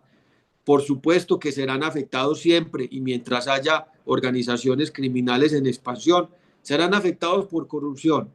Pero tenemos que tratar de blindar a nuestras fuerzas policiales y militares en ese fuero para que esos casos sean dirimidos rápidamente por la jurisdicción y no que se les frene en su carrera militar o policial por años mientras esos expedientes duermen el sueño de los justos. Hay que avanzar en una jurisdicción expedita y eficiente. Esa fue la consigna que yo tuve al frente de la Dirección de la Justicia Penal Militar y Policial y esperemos que el colectivo social colombiano la vea como una guarda y una esperanza para que nuestros militares y policías puedan actuar contundentemente contra las amenazas institucionales como son las organizaciones criminales. Doña Nidia, muy buenas noches. Buenas noches, doctor Ramírez, ¿cómo me le va? Dos cosas particulares. La primera es, consideramos que para el apoyo para las Fuerzas Armadas y de Policía en Colombia se necesita un respaldo o un fundamento totalmente jurídico, porque eso no le permite a ellos actuar hoy como con plena autonomía como fuerza pública. Yo considero que es importante el volver a restablecer el fuero militar, volver a restablecerlo para darle como mínimo la tranquilidad del cuerpo jurídico a la fuerza pública. ¿Qué opina? Totalmente, aciertas en esa estrategia. Yo pienso que las capacidades de nuestras fuerzas militares deben ser fortalecidas, pero no con matemática cuántica, como dice erróneamente el presidente Gustavo Petro, sino fortaleciendo el fuero, devolviéndole su capacidad de movilidad aérea y helicoportada, como quiera que hoy está reducida a su mínima expresión, volviendo la inteligencia y no manipulándola como la hicieron en el gobierno de Juan Manuel Santos. Hay que volver a nuestras capacidades más importantes. Mire, las fuerzas militares y policiales de Colombia las llamaban de todo el continente para hacer las capacitaciones, donde otras fuerzas han logrado ser exitosas. Nosotros tenemos las segundas fuerzas militares más grandes del continente y hay que acudir a su rescate. Tenemos que darles el honor y la gloria que se merecen por los sacrificios que han hecho por nuestra sociedad. Entonces, a todos ellos un saludo de fortaleza y a las familias de nuestros policiales que han sido vilmente asesinados y masacrados por el crimen organizado y las organizaciones terroristas, un saludo solidario desde acá a todos ellos, que Colombia no tenga que seguir sufriendo y ver a sus policiales y militares caer asesinados por el crimen organizado que hoy quiere ser beneficiado con la impunidad por el gobierno de Gustavo Petro. Muy amable, muchas gracias. Juan Guillermo.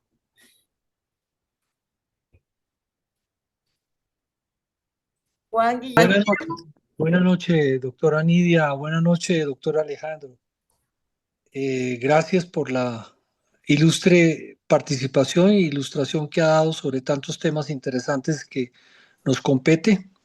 Y quiero felicitar a todos los militares en reserva porque han sido una voz maravillosa que ha permitido en estos tiempos tan difíciles conservar una unidad, un aliento. Yo los felicito porque han permitido que se hagan las grandes movilizaciones y serán una fuerza que seguirá actuando. Yo quiero pensar en la siguiente manera con la composición que tengo con Alejandro en el pensamiento que compartimos, que digamos, esto es un acto de batalla permanente. Petro sabe para dónde va, para dónde estuvo, sabe para dónde se dirige desde el primer día que se posesionó como presidente. Lo que pasa es que él sorprendió y desbordó las instituciones. Lo sabía y es parte de su estrategia, porque él solamente tiene un solo pensamiento. Si ustedes analizan la radiografía de este personaje, que casi es innombrable por lo que significa, toda la actuación de toda su existencia que ha sido violencia, caos, destrucción. Siempre ha estado en una posición crítica, no positiva, sino negativa, y siempre ha vulnerado las instancias institucionales y constitucionales desde que fue senador representante y en todos sus actos. O sea que no nos tenemos que extrañar del personaje que está mal en la presidencia de la República. O sea que él sabe para dónde va y por qué crea el caos que está generando. Lo importante es que las fuerzas nacionales se dejen de sorprender y de seguirle el hálito que está haciendo él todos los días. Todos los días presenta una circunstancia diferente para que el país se sorprenda. Hablen de él, los medios se concentran absolutamente en lo que hacen, en lo que dicen, en lo que no hace, y sus segundos abortos en lo que hicieron, no hicieron y los actos de corrupción. Yo creo que en estos momentos debe levantarse una voz de algún personaje que empiece a hablar por las circunstancias de un nuevo país. Hay que cambiar la lectura y el discurso hacia una nueva Colombia que se va a hacer en la economía, en la agricultura y en todos los estamentos que tiene la nación que recuperar. Ese es el lenguaje que tenemos que empezar a hablar ahora para distinguirnos de esa nefasta palabra que tiene él, que es un solo camino, que es el caos y crear violencia. Es lo único que él sabe. Si ustedes analizan todos los actos de él, son esos. O sea que es muy importante también concentrarnos en crear una unidad a través de una persona que instruya y sepa hablar hacia un proyecto país nuevo y un nuevo Estado, porque el país lo necesita en todos los órdenes.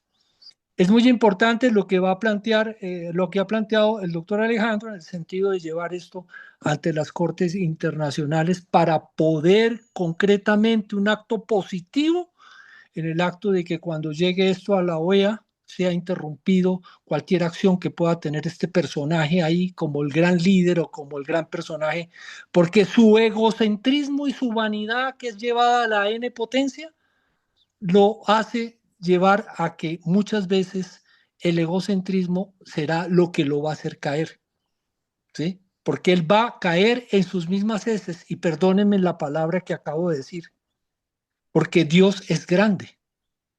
Y Él sabe hasta dónde y Él tiene control de todo. No nos olvidemos de eso. Y Miguel va a vivir, ténganlo claro, porque si no ya Miguel hubiera muerto. Esa bala era para haberle destruido el cerebro. Dios lo tiene preparado para grandes cosas a Miguel. Y vamos a ver en estos días, la sanidad va a faltar unos meses, pero vamos a ver la sanidad de Miguel y Miguel se va a parar como un personaje importante en la nación. No sé si va a ser presidente o no va a ser presidente, pero la única realidad es que él se va a levantar como un líder absoluto porque pasó por un proceso de vida y fue quemado por fuego desde su infancia. Está preparado para llevar este camino importante en la nación. O sea que yo los invito con esa fuerza y ese aliento que tienen ustedes como reserva, empezar a hablar de cosas diferentes, en tratar de construir un nuevo país, en tratar de dar aliento, Señor, a todas las circunstancias que tenemos negativas y pasarlas a un orden positivo, ¿sí? Y empezar a reconstruir el país porque lo necesitamos. Y necesitamos personas como Alejandro, con esa capacidad intelectual y esa preparación que tiene para poder conducir junto con otras personas invaluables los destinos de esta nación. Entonces, me parece que ese es un mensaje dando gracias a Dios, dando gracias a la reserva, porque la reserva ha sido un puntal maravilloso a la sociedad. Nunca creí que fueran tan fuertes y movilizaran este país y lo seguirán movilizando. O sea que yo le doy gracias a Dios por este ejército que se ha preparado, que se mantiene expectante, que sigue cumpliendo y también están haciendo un razonamiento claro en contra de estas circunstancias. Yo no entiendo este ministro de Defensa, aunque sé que está aliado, porque si no, no lo hubiera nombrado. Violentó la Constitución. Su juramento, ¿en qué quedó? En el deshonor. Deshonró la Constitución, deshonró su fuero militar, deshonró el militar que fue, porque debió renunciar y no haber firmado ese decreto. Debió abstenerse o ser más hábil y más inteligente como lo hicieron otros ministros que dejaron que otros firmaran. Pero no, está haciendo eco total. Y Alejandro, hay una cosa que me preocupa. Estamos escuchando que en los próximos días va a haber otro movimiento entre las Fuerzas Armadas. ¿Para dónde van? ¿Qué es lo que quiere este presidente? En volver a colocar personas que sean arrodilladas, claudicantes y que le sigan el hálito de donde él quiere llegar, que es formar una constituyente y seguir formando el caos en este país. Gracias a todos, gracias a la reserva y que Dios está con nosotros. Y un aliento importantísimo. Yo pensaba en el himno nacional, quien se inspiró en a través del himno y digamos claramente que cesó la horrible noche. Se acabó la horrible noche. Y damos un mensaje positivo de que el país tiene fuerza, el país sigue adelante y el país no va a claudicar. Gracias. Bueno, Juan, yo quiero agradecerte esas palabras, particularmente por la salud de Miguel, para que hagamos oraciones al Sagrado Corazón de Jesús. para que Miguel permanezca con nosotros. Como lo dices, no sabemos si va a ser presidente o no, pero sabemos que nos ha dado un mensaje de unidad muy importante, que debe convocarnos primero en una labor en el Congreso. ¿Dónde están los movimientos que van a representar el cambio del Congreso para que no sea objeto de las aspiraciones patrimoniales corruptas, como hemos visto en esta legislatura, del presidente del Senado o del presidente de la Cámara? Necesitamos legisladores probos que puedan revertir la situación de las leyes colombianas y mirar la mejor forma y el mejor diseño institucional para evitar los nefastos efectos, por ejemplo, de lo que vienen haciendo con la salud, de lo que van a hacer con las pensiones o de lo que quieren hacer en materia, por ejemplo, de la justicia. Entonces nosotros necesitamos primero convocar a los colombianos a una campaña importante sobre el Congreso, pendientes de que lo primero que tenemos que cambiar son las fuerzas en el Congreso. Lo segundo, como bien dices, encontrar una figura de consenso que nos permita manifestarnos a los colombianos libremente en las urnas y evitar, por supuesto, las manipulaciones que, por ejemplo, quisieron hacer en Venezuela y que muy bien lograron evitar María Corina y sus equipos electorales de la mano de la tecnología, de la solidaridad de todos, para evitar la manipulación de las urnas por parte del régimen. No crean ustedes que Gustavo Petro está haciendo cuentas en Colombia con los votos de opinión. A Gustavo Petro no le importa caer en las encuestas a menos del 30%, como quiera que él está convocando a las organizaciones criminales para que hagan concurrir a los funcionarios y amenacen a la oposición de concurrir a las elecciones. Ya no lo dijo y lo demostró en Medellín y lo quiere hacer en Barranquilla y seguramente va a ser su estrategia. Denunciémosla internacionalmente para que lo frenemos en esa intención.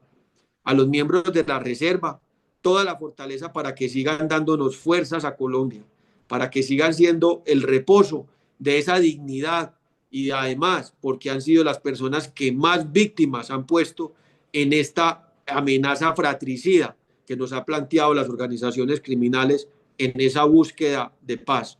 La paz no se busca a través de la impunidad, se busca a través de la fortaleza y los miembros de nuestras Fuerzas Armadas y de nuestras fuerzas militares y policiales son los primeros que conocen esa historia. Entonces, todos convoquémoslos a ellos a que nos apoyen. Es una organización, la organización más importante que tiene Colombia son las reservas de nuestra policía y de nuestras fuerzas militares. Convoquémoslos a todos a la unidad, que escojamos un solo candidato y que ese candidato realmente pueda devolver al país a la ruta del crecimiento que traíamos antes de ese nefasto acuerdo de Juan Manuel Santos con las FARC. Teniente Coronel Medina. Gracias, señora Nidia. Doctor Ramírez, esta pregunta es sensible, delicada, pero quizá obligada. Y en mi alma se genera incertidumbre por la respuesta y también un poco de dolor de patria, porque es un tema que no quisiera que existiera al interior de las fuerzas militares. ¿Cuál es el nivel de corrupción que hay dentro de nuestras fuerzas militares comparativamente con en los niveles de corrupción en todos los entes del Estado? Gracias. Coronel Medina, hay que decirlo claramente, en la medida en que Colombia mantenga la impunidad para las organizaciones criminales, nuestras fuerzas militares y de policía van a ser la casa para permitirse vigentes de esas organizaciones criminales. En esa medida, si nosotros luchamos contra el crimen organizado, vamos a luchar también contra la corrupción que exista en nuestras fuerzas militares y de policía. Lo primero que hay que hacer, pues, es evitar la impunidad para el crimen organizado, como lucha también por defender nuestras instituciones. No solamente las fuerzas militares y de policía son la casa de los cabecillas de las organizaciones criminales, también lo es la política, como usted lo ha dicho. Como hay corrupción en las fuerzas militares, lo hay en otras entidades del Estado. ¿Qué tenemos que hacer? Luchar contra la impunidad, no aceptar la impunidad como un mecanismo social hacia la paz. La paz se logra con la plena vigencia de las instituciones jurídicas, no por encima de ellas. Entonces, sí, es cierto que las fuerzas militares han tenido gravísimos problemas de corrupción, pero las instituciones prevén los mecanismos para que sean judicializados cuando así sean sorprendidos. Hay que fortalecer esos mecanismos. Entonces, lo primero es mantener un Estado pro institución y no un Estado anárquico, que es lo que ha querido Gustavo Petro para Colombia. Espero que esa respuesta sea la precisa que estás buscando, pero si no, con mucho gusto estoy dispuesto a responder. Excelente, doctor. Gracias. Gracias, señora Nidia. Celso Rojas. Doctor Ramírez, mi siguiente pregunta es esta. ¿Usted me puede confirmar o desmentir cuando nuestros uniformados enfrentan una investigación por alguna actividad del servicio, deben costear ellos su propia defensa? Censo, hay instituciones de defensa para los miembros de la fuerza pública y la hay en la policía y la hay en las fuerzas militares.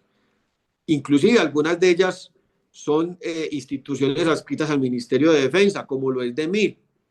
Yo sería partícipe de fortalecer a DEMIL, porque si bien hay que dar una lucha por la transparencia institucional, también hay que permitirles el derecho a la defensa. Y hay que reconocer que muchos de ellos no tienen los estipendios para poder garantizarse una defensa como debe ser ante organizaciones sofisticadas de derecho, como es el Fuero Penal Militar y Policial. Hay que fortalecer esos mecanismos también para darle más garantías al fuero y que sea el mismo Estado el que concurra en esa defensa, es muy importante. Entonces, sí hay mecanismos de defensa que les permitan a ellos superarlos. Digamos, ¿dónde está el quid del asunto? En que el sistema de procesamiento sea más eficiente que el ordinario. Porque lo que nosotros hemos visto es que la implementación del sistema ordinario, como lo ven los rankings internacionales y como nos califican, lo califican muy mal. Entonces necesitamos que la jurisdicción penal, militar y policial sea expedita. Por eso, cuando estuve al frente de ella, procuré los mejores mecanismos de sistemas, de licencias, los mejores mecanismos adversariales, pero nos quedan labores pendientes. También hay que permitirles el principio de oportunidad. ¿Por qué los miembros de las fuerzas militares y de policía no pueden concurrir a los fines de la justicia y reconocer que incurrieron en algún delito? Entonces hay que darles el principio de oportunidad. Hay que fortalecer el fuero. Lo que nosotros no podemos tolerar o permitir es un gobierno que atente contra él, que quiera ponerle una jurisdicción especial para la paz, donde se someta y se humilla a los generales en juicios públicos mientras aplazan los juicios de las FARC, como hoy aplazaron el caso más grave, que es el caso 01 por los secuestros, solamente porque la defensa de los más grandes cabecillas y quienes han atentado contra la sociedad colombiana lo solicitaron así. Lo que no podemos permitir es que la jurisdicción ordinaria trate de quitarle las competencias en los operativos militares y policiales a la jurisdicción.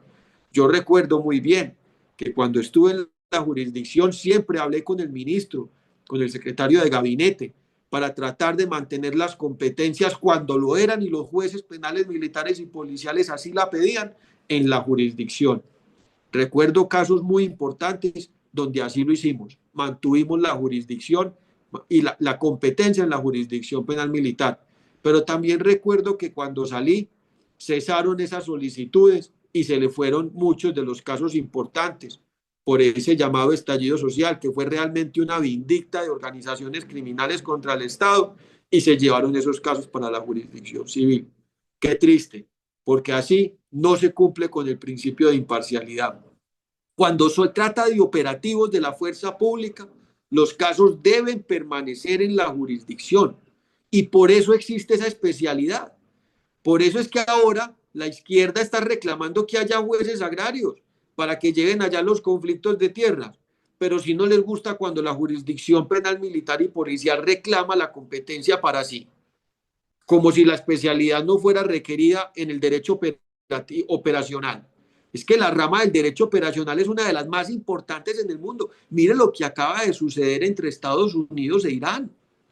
Estamos hablando de los casos más importantes que se analizan en el mundo en materia de seguridad y de mantener la democracia. Es que la amenaza nuclear no era nada menor. Entonces, fíjese cómo es importante el derecho operacional. ¿Por qué se utiliza la fuerza necesaria para acabar esa capacidad nuclear y no contra el pueblo de Irán? Eso es lo que hace el derecho operacional en esos entornos. Colombia tiene que desarrollar su derecho operacional y eso se tiene que encargar el fuero. Muchísimas gracias, doctor Ramírez. Un poco triste de confirmar que enviamos a nuestros uniformados a combatir por nosotros, pero después los dejamos desprotegidos ante las consecuencias de ese combate. Sandra Zambrano.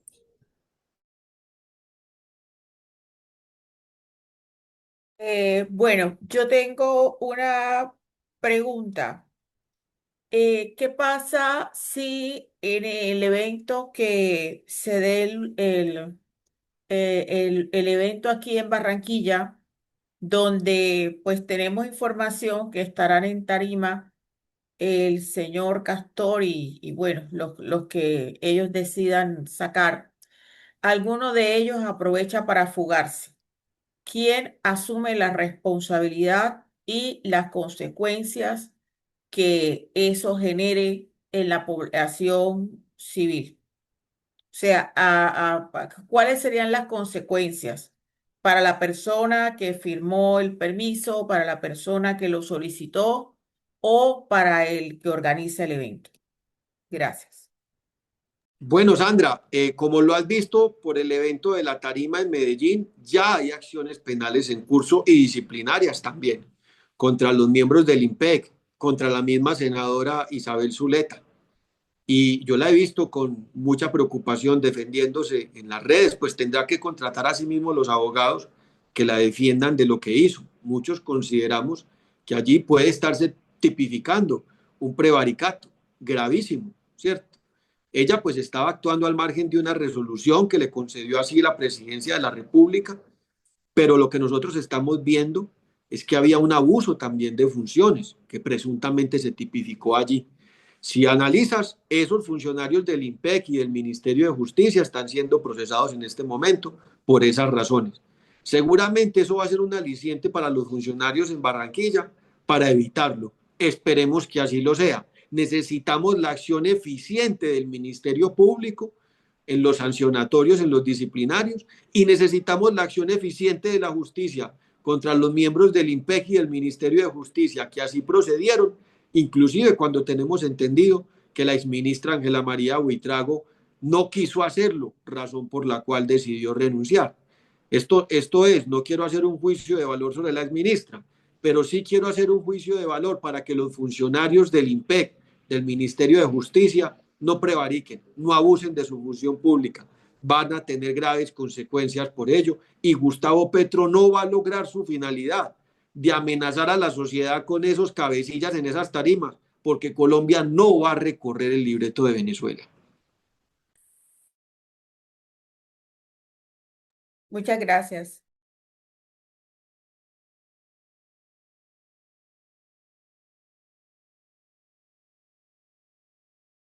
¿No más preguntas?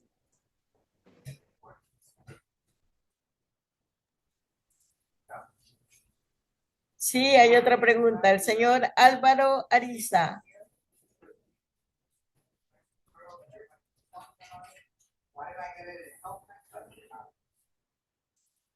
Micrófono, señor Ariza, por favor. Buenas noches. Ya. Buenas noches. Buenas noches al doctor Ramírez, especialmente. Buenas noches igualmente y cordial saludo para todos los participantes. La pregunta que quiero hacerle al doctor Ramírez es la siguiente. ¿Qué nos depara con el nuevo ministro de Justicia con su arrogancia impositiva de querer cambiar la Constitución, cuando el doctor Montealegre funge de ser el más adelantado en conocimientos constitucionales por haber ejercido como magistrado y ministro? A mi modo de ver, se vislumbra que el ministro Montealegre, su afán está en allanar el camino para aspirar a ser candidato en un futuro a la presidencia, en representación de la izquierda. Álvaro, ¿Qué me dice al respecto? es un gusto saludarlo y contestar su pregunta claramente. A todo Montealegre le llega su gaona. No pudo salir avante con esa nefasta reflexión jurídica. Además, debería ser objeto del disciplinamiento por parte del Consejo Seccional de la Judicatura por semejantes posturas en contravía de la Constitución siendo ministro. Es que él también tiene tarjeta de abogado. No se nos olvide que fue fiscal general de la Nación y magistrado de la Corte Constitucional. Por supuesto, él ha llegado a radicalizar la labor del gobierno de Gustavo Petro y yo creería que esa era la vía que no debía tomar el presidente, porque el presidente lo que tendría que tratar era conseguir un ministro de justicia que tratara de convocar otros sectores, particularmente en la rama judicial, frente a esos abusos que él había querido o que se había interpretado que su gobierno quería hacer de la Constitución, de la misma rama.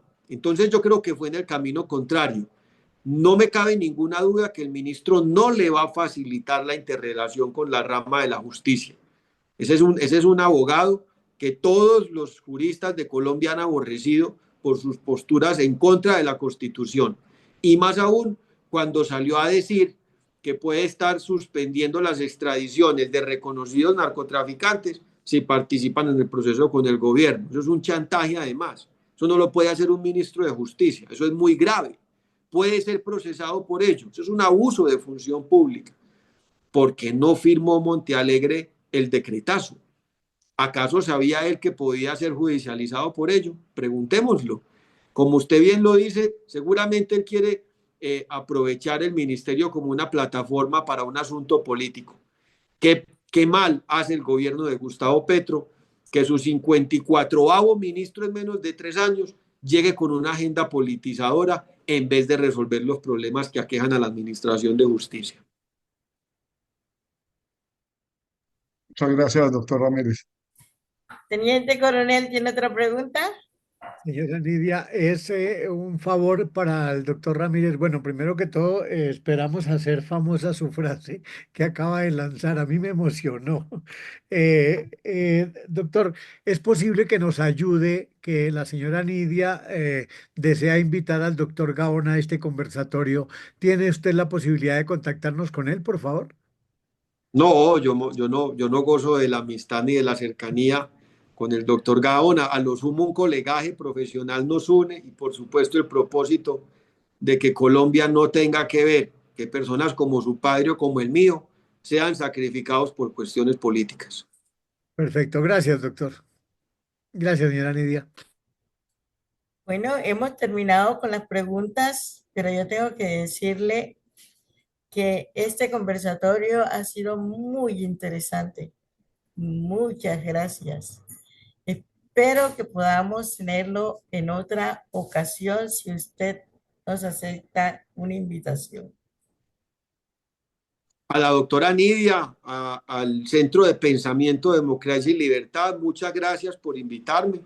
Me alegra que hayan concurrido masivamente a esta invitación un sábado cuando en Colombia estamos de puente, a que hayan suspendido sus agendas de familia para tratar de convocarnos todos juntos a reflexionar sobre los graves problemas que aquejan a nuestro país, pero también sobre las soluciones para salir avante. A todos ustedes muchas gracias. Estaré a su disposición en todas las redes y bueno, cuando usted quiera, doctora Nidia, volvemos y participamos para convocarlos a todos. Solamente le pido una cosa, doctor Alejandro. No soy doctora. Nidia Pau Quintero. Muchas gracias. Nidia, muchas gracias. Muchas gracias. Pero parece que antes de que se vaya, Renzo tiene algo que decirle. Yo quiero decirle al doctor Alejandro Ramírez y agradecerle esta gran invitación, a Nidia, lógicamente, por ser nuestra excelente anfitriona. Decirle al doctor Alejandro Ramírez que él es una persona que tiene también colegas de su nivel, colegas con una capacidad patriótica, con un liderazgo empoderado en todo Colombia.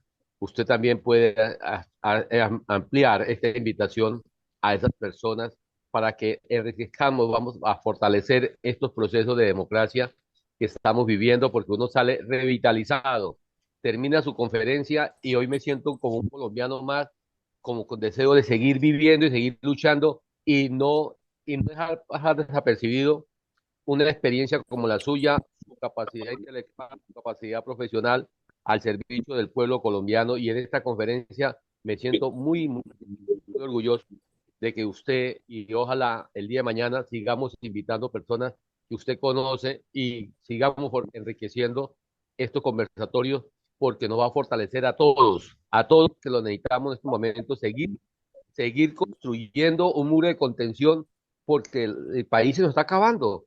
Y agradecerle a la señora Nidia y a usted, doctor Alejandro Ramírez, por haber asistido a este importante conversatorio, perdón.